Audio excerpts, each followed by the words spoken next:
We are here at the AXA Training Centre after another pre-match press conference with Arne Slot. I thought I'd give you a few of my initial thoughts here before going into more detail back at the lab.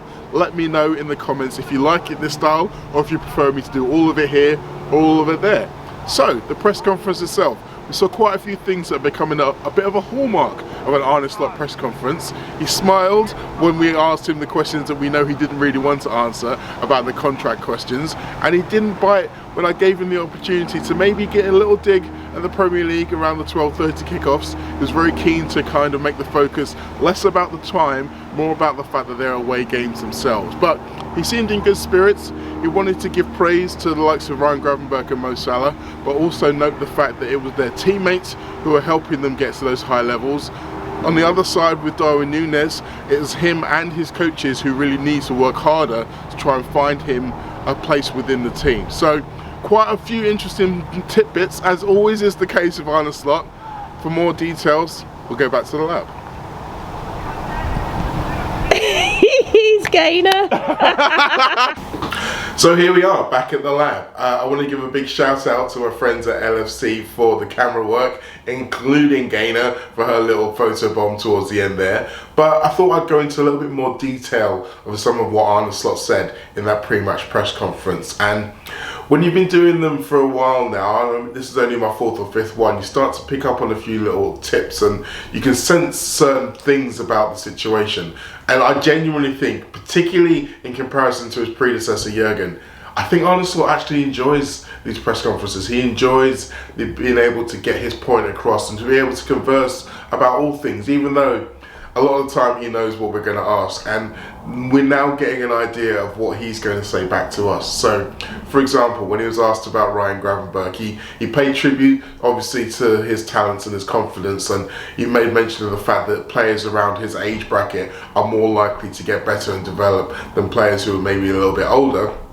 But once again, something I was not surprised about was he paid tribute to his teammates and said that it was his teammates who helped him to get into the position to flourish and thrive. And it was a similar thing with Mo Salah. He was also asked about his production at the different end of his at the age spectrum. But again, Slot was keen to accentuate the fact that it's only with his teammates' help is Salah able to get the numbers that he did, stressing once again about the overlapping run from Trent Alexander-Arnold that gave him the space to go and curl that one in against Bologna. The converse is true as well when it came to Darwin Nunez, who he spoke about, or he was asked about, in terms of him not necessarily hitting the heights that people would want him to.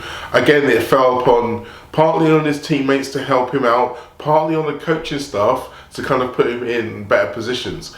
And this is where he did say something rather interesting. He noted the fact that currently the wingers, as he called them, who are scoring most of the goals. So if you think about Mo Salah and Luis Diaz, in comparison to the strikers, Darwin Nunez and Diogo Jota, who both have got on the score sheet, but not quite in the same volume as those outside. Now, Slot maybe pondered if it was up to him and his coaching staff to find ways to get the strikers more into the game, which is interesting for me because I've always considered the front three as a unit. And maybe we've been spoiled from the Salah, Mane, Firmino days, that as long as some of them are scoring and as long as the numbers combined are okay, then it doesn't matter. But I guess if you're in a position of someone like Darwin Nunez, who is taking a lot of criticism for his numbers, then maybe it does matter a little bit more. Regarding some of the other team news, he was asked about Federico Chiesa. He hasn't trained as yet, but we are waiting to see whether he'll train today. So I would say at the moment he was still a doubt for Crystal Palace, but there is a chance that if he does get out on the training pitch this afternoon, then he may be included in the matchday squad. Personally, for those of you who play fantasy football, I wouldn't put him in your team. I think it's probably less likely that he does play than he doesn't. That he doesn't play, than he does. But hey, we'll have to wait and see. I'm not necessarily Arne Slot, despite the fact he did say he thought I could be a coach. Now, something else that I thought was quite amusing, he referenced a stat that I mentioned to him a couple of weeks ago, although he said he didn't remember who it was. It was me, Arne.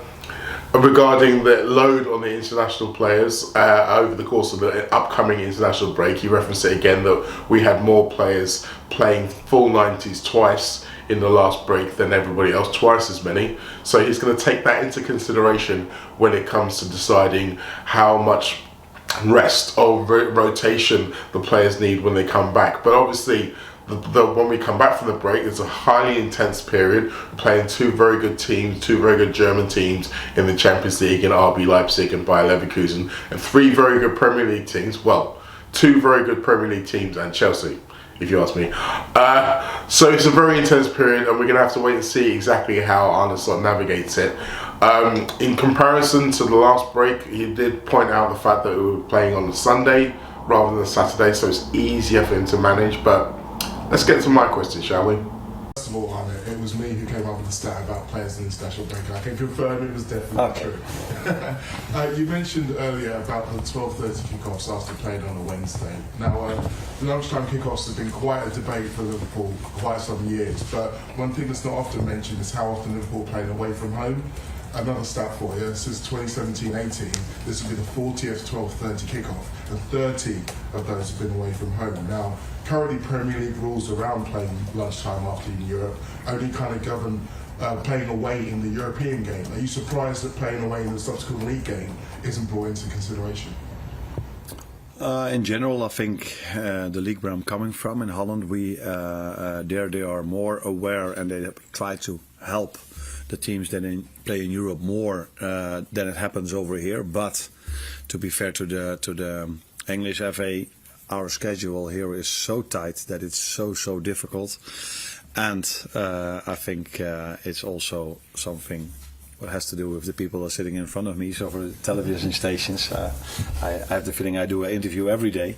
So that is why we think I play at 12:30, because I think they can pick which team they want to have on 12:30. Yeah, and then it's 9 out of 10 times Liverpool is included.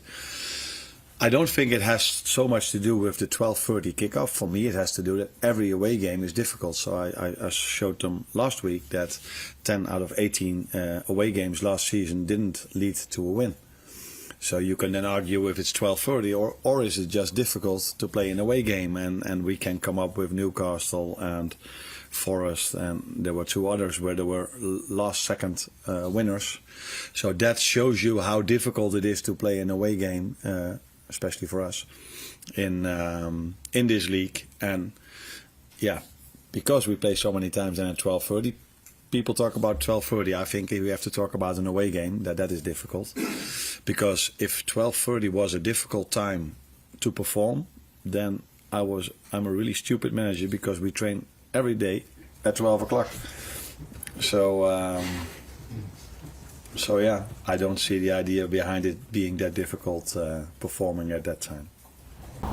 Now, as I said, Arne resisted the temptation to get a little dig in at the Premier League or at TNT in regards to the scheduling of Liverpool and their 12:30 kickoffs, which I wouldn't quite say surprised me, because maybe he's not necessarily that kind of guy, but he did make mention of it on Wednesday with TNT, and he made mention of it in the very first question that was asked of him in this press conference. So it's definitely something that's on his mind, but he was understanding of how the schedule works out. He said that obviously in Holland they are more likely to help, but it's a little bit easier as the schedule is not quite as packed as our schedule is over here. So you can kind of understand it's more conciliatory than maybe some other managers would have gone for. But the interesting thing for me, again, was taking the focus away from the 12:30 element and more on the away games in general. And I thought it was fascinating that he'd already pointed out to the members of his squad that last season, 10 out of the 19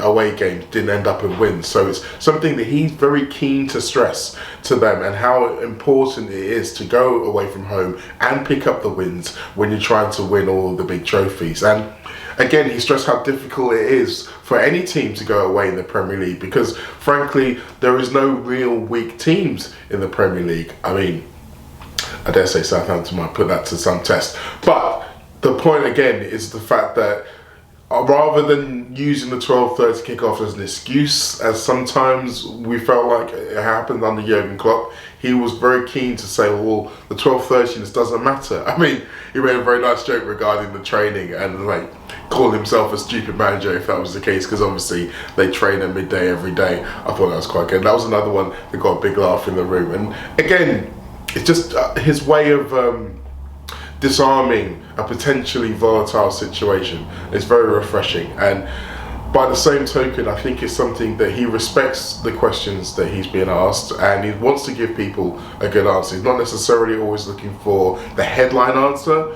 but he wants to give the journalists something to go on, and I appreciate that as being one of them. But if I was a Liverpool fan watching this, there's quite a few things I'd be very pleased about. He was asked again about the players getting carried away with being top of the league, and that was possibly my favourite answer of all. It wasn't just what he said or how he said it.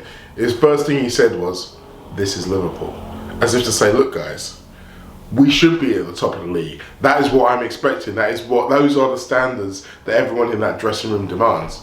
And I think, again, as a Liverpool fan, that would have given you such a big lift to know that they're not shying away from the idea of being top. They are obviously preaching caution in as much as it's early days. He did say that none of the players are going to be going around with their head in the clouds thinking, oh wow, we've cracked it because we're top after 6 games. But being top is very much the aim. They are not shying away from that. And I think that's something that's really important to stress. But it was a lot of fun this morning, and I'm not just saying that because I'm still new to all this, but I think the atmosphere around the team is still very much positive. I think that even if the last couple of wins haven't necessarily been as easy as some people may have liked, they are wins. Liverpool have won 8 out of 9 games, and they head to Crystal Palace on Saturday morning to try and make it 9 out of 10. And you know what? Right now, I wouldn't bet against it. So, thank you all for listening to this video. I just want to give a quick shout out to some of the other stuff I've got going. So if you don't follow me on social media, you can find me on Twitter, on Instagram, and on TikTok. And of course, this is my YouTube channel. So if you haven't subscribed already, please do. Please click the like. Please make comments. Trust me when I say all of these things matter in the long run for us creators. So all of the joy that you can bring us by interacting, please do. For those of you who like to hear what I have to say written down, I've got a Substack now, which is I can give you the website address. I'll put it at the end of this video, in fact, the website address, so you can go and join me there, where there'll be writing. There may well be a few extra little audio visual clips as well. But for all of you out there who have supported me up to this point, thank you. And for all of you who continue to support me, thank you. I'll see you next time.